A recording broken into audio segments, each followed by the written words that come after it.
Assalamualaikum warahmatullahi wabarakatuh, guys.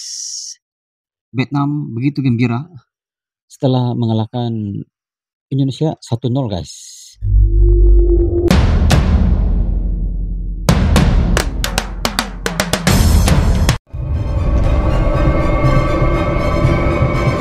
Rossi Studio 1-0. Sebetulnya kita Vietnam yang seharusnya lebih layak mewakili ASEAN di round 3. Indonesia jika tim Belanda datang malam ini akan berbeda.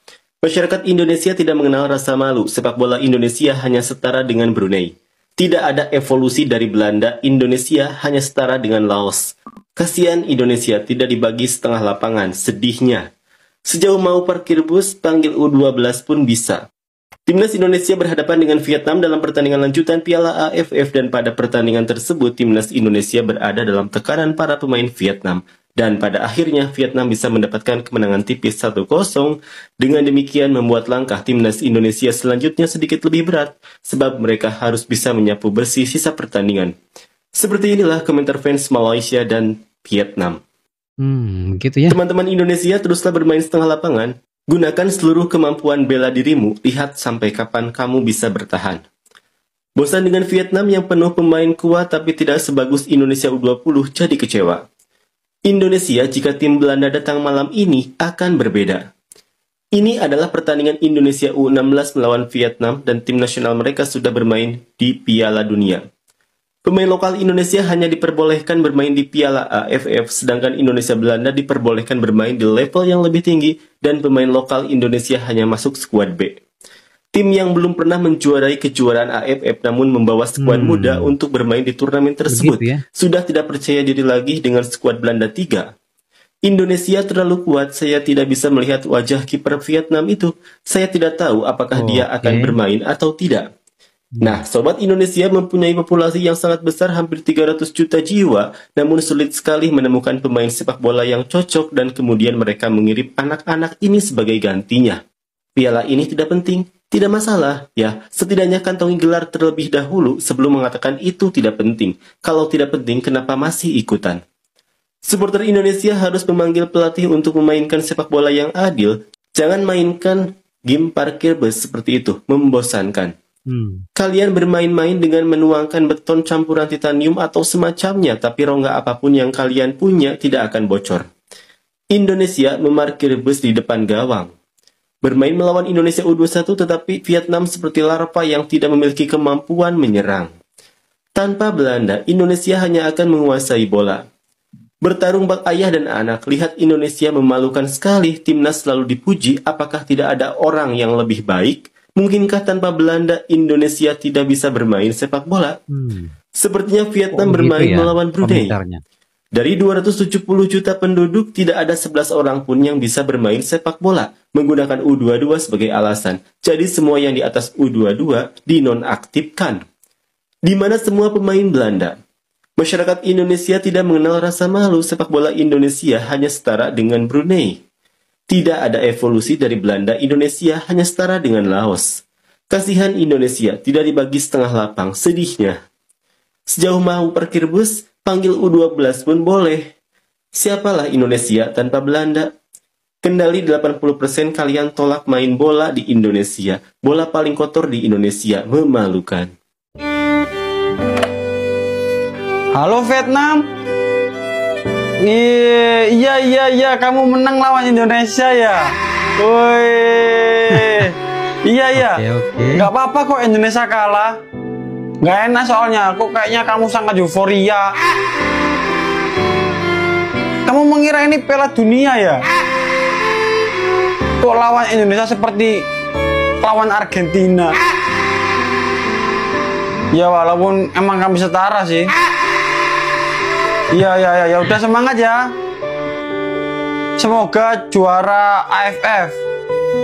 Tapi sepertinya sulit soalnya nanti kami berubah di semifinal. Ya, sampai ketemu lagi kalau kamu masih lolos. Halo penemu mesin waktu. Boleh minta tolong kah? Biar langsung aja di bulan 3 2025. Saya Coba capek pertandingan AFF ini. Apalagi ini. Kok pemain-pemain nggak tahu kena kartu kuning, kartu merah, walaupun mereka gampang nendang paha. Wih, media Amerika Serikat sebut timnas Indonesia adalah raksasa yang sedang bangun dari tidurnya. Sekarang itu bukan kelasnya lagi nih King Indo dibicarakan oleh negara-negara tetangga, yaitu terutama Asia Tenggara. Tapi sekelas Amerika ya. Media Amerika itu udah menggibahkan timnas Indonesia dan memberi istilah raksasa yang sedang terbangun dari tidurnya. Itu maksudnya apa? Maksudnya apa? Ya, timnas Indonesia bakal menjadi tim yang patut diperhitungkan di Asia. Ya, jadi salah satu media besar yang bernama ESPN itu memberitakan bahwasanya timnas Indonesia adalah raksasa Asia yang bakal terbangun dari tidur panjangnya. Nah, hal ini berdasarkan karena timnas Indonesia itu berhasil menahan imbang Australia di laga kualifikasi Piala Dunia kemarin. Ya, kalau misalnya timnas Amerika Serikat mau menguji kekuatan dari King Indo, boleh kami jabanin. Ini jadi salah satu bukti bahwasanya timnas Indonesia itu sedang disorot oleh dunia. Apalagi seandainya nanti timnas Indonesia mampu lolos ke Piala Dunia 2026, bayangin semua dunia akan memberitakan King Indo. Oke guys, jadi gimana nih komentar kalian mengenai media Amerika Serikat yang udah membicarakan timnas Indonesia? Coba tulis pendapat kalian di kolom komentar. Let's go. Dan jangan lupa klik tombol follow. Indonesia main rasa anak TK, tapi sok mau lolos Piala Dunia. Itulah kata-kata yang keluar dari media Vietnam selepas negaranya berhasil kalahkan timnas Indonesia dengan skor tipis 1-0. Media Vietnam itu menganggap jika timnas Indonesia sangat mustahil bisa lolos ke Piala Dunia. Tak sampai di situ, media Vietnam mengatakan jika timnas Indonesia cuma bisa bermain seperti anak TK yang hanya bisa menumpuk pemain di lini pertahanan, tapi tak tahu caranya menyerang. Bagaimana menurut kalian? Ternyata di luar ekspektasi gua. Di bayangan gua, kita akan kalah besar, boy. Karena ya menurut gua Vietnam tuh salah satu negara yang kuat di Asia Tenggara.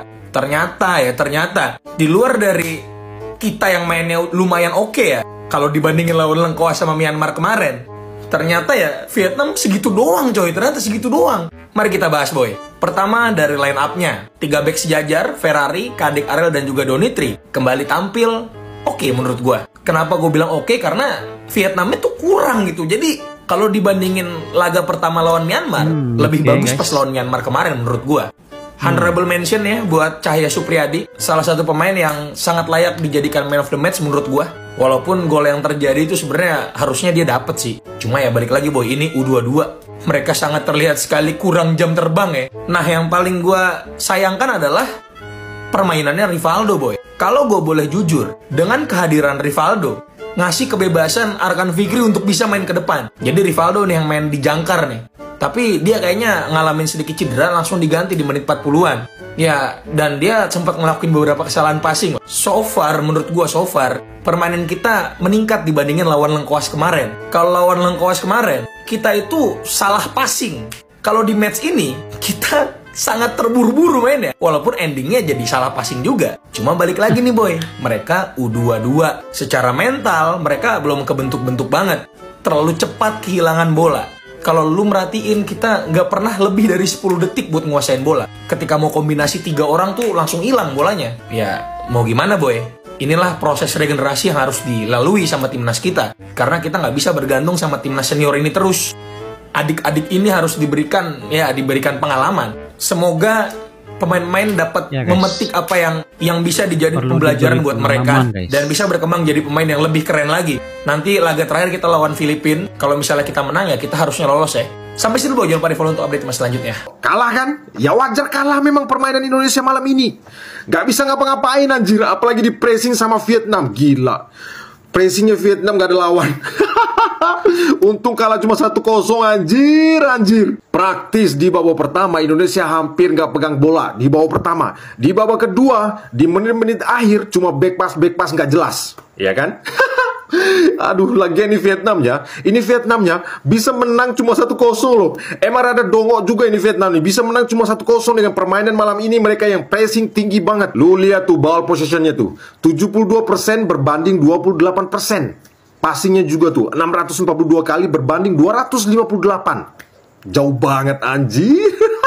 Dengan statistik pertandingan seperti ini ya, selain Indonesia yang underperform, bingung mau ngapain di lapangan, si Vietnam juga nih emang rada-rada dongo emang. Lalu nonton pertandingan tadi ya, si Vietnam nih juga nih di depan gawang nih bingung mau ngapain. Serius, memang pressingnya tinggi memang serang terus, tapi di depan gawang bingung mau ngapain. Lu lihat tuh, shot on targetnya selama pertandingan cuma 4. Dengan pressing setinggi itu, dengan serangan setinggi itu. Emang rada-rada emang. Tapi ya, setelah pertandingan Indonesia ketemu sama Vietnam ini ya, gue sih penasaran sama komentarnya orang nih. Pasti kontroversi lagi nih komentar ini orang nih. Gue sih penasaran anjir, dia mau komen apa kira-kira ya. Menurut kalian nih gimana nih? Aduh, malam ini ngantuk banget nontonnya. Cocok. Peluang timnas Indonesia lolos ke semifinal Piala AFF ASEAN Championship Cup 2024 tetap terjaga. Meskipun timnas Indonesia harus menelan pil pahit setelah kalah 0-1 dari Vietnam. Berikut posisi terbaru skuad Garuda di klasemen terbaru Grup B Piala AFF 2024. Guys, Vietnam bercokol di puncak klasemen Grup B dengan 6 poin dari 2 laga. Indonesia ada di urutan kedua dengan 4 poin dari 3 pertandingan. Filipina berada di posisi ketiga dengan 2 poin, Laos di posisi keempat dengan 2 poin, dan Myanmar di posisi juru kunci dengan 1 poin. Percubaan terkena palang. Sekali lagi mungkin di sini Tien Lin, dan akhirnya jaringan yang dicari-cari untuk Vietnam sudah pun tiba. Siapa lagi kalau bukan kapten mereka, MVP mereka, superstar di Vietnam, Nguyen Quang Hai. Tapi jika Indonesia ada jawapan, mereka cuma memerlukan dan mempunyai 13 minit saja yang tinggal terlihat. Dibiarkan oleh Tien Lin. Insting sebagai seorang striker mengatakan dia mahu merembat, tetapi dia membiarkan. Dan akhirnya itu merupakan keputusan yang tepat dengan kedudukan Quang Hai yang lebih selesa untuk mengambil rembatan itu. Dan lebih bersedia. Kesilapan juga daripada Cahya Supriyadi. Rembatan yang cukup kuat masuk di bawah beliau dan meletakkan pasukan Vietnam akhirnya di depan. Tidak sesiapa yang boleh mengatakan mereka tidak layak untuk mempunyai kelebihan ini, kerana agak jelas bahawa Vietnam yang menguasai perlawanan ini. Kesilapan daripada Tanjung. Peluang di sini sekali lagi kita lihat. Pemain yang sama 4 lawan 3 pada satu ketika. Sayang sekali kerana saja cantik Hai Long. Merupakan satu tactical battle yang cukup merupakan satu tactical battle yang menarik. Kekalahan timnas Indonesia ke atas Vietnam dengan 1-0 guys. Pas saya penampilan pemain utama daripada Vietnam dan pemain U22 daripada timnas Indonesia guys. Kalau kita melihat dari segi persiapan, memang dari segi persiapan kelihatannya tidak seimbang. Vietnam menggunakan kekuatan sepenuhnya, tapi Indonesia hanya menggunakan kekuatan U22 guys. Dari segi level permainan memang jauh bedanya. Namun begitu, kalau kita melihat dari segi permainan antara timnas Indonesia menentang Vietnam, walaupun Vietnam menguasai 72% daripada perlawanan ini dan Indonesia hanya mendapat 28% menguasai perlawanan ini membuktikan bahwa Vietnam tidak mempunyai ketajaman dalam serangan guys. Dengan penguasaan yang begitu tinggi, 72%, namun mereka hanya berhasil mencetak satu jaringan. Itu pun jaringan pada saja kesilapan penjaga gawang timnas Indonesia guys. Kalau tidak, mungkin tidak berlaku apa-apa jaringan. Kalau kita melihat walaupun menguasai perlawanan, tapi Vietnam tidak dapat tembus pertahanan timnas Indonesia guys. Satu kombinasi yang cukup bagus sebenarnya daripada timnas Indonesia, walaupun Indonesia menurunkan barisan pemain yang begitu mudah. Dan menurut saya ini merupakan satu langkah bijak daripada pelatih Indonesia untuk memberi peluang kepada pemain bakat baru, pemain muda, supaya mereka lebih berpengalaman untuk bermain di persada antar bangsa guys. Satu peluang dan satu kelebihan kepada timnas Indonesia, walaupun kalah kepada Vietnam dengan 1-0, tapi ruang untuk melaju ke waktunya masih lagi terbuka, belum tertutup guys. Timnas Indonesia dalam laga AFF pada kali ini masih lagi boleh mencipta momentum untuk mereka boleh lolos guys. Ruang itu masih terbuka. Namun pendukung timnas Vietnam mereka seolah-olah meraih ataupun mencapai kemenangan 1-0 ke atas Indonesia. Mereka seolah-olah telah menjuarai AFF guys. Apakah ini dikarenakan timnas Indonesia merupakan musuh tradisi bagi timnas Vietnam guys? Menurut Anda bagaimana? Itu sedikit banyak pandangan daripada Rajat Dio. Sekiranya Anda punya pandangan terkait dengan video ini, Anda boleh komen di bawah. Sekian, jumpa di next video. Assalamualaikum. Bye-bye. Channel YouTube dengan konten yang seru mereaksi apapun tentang Indonesia, kami dari Malaysia. Ayo like and subscribe Rasli Studio.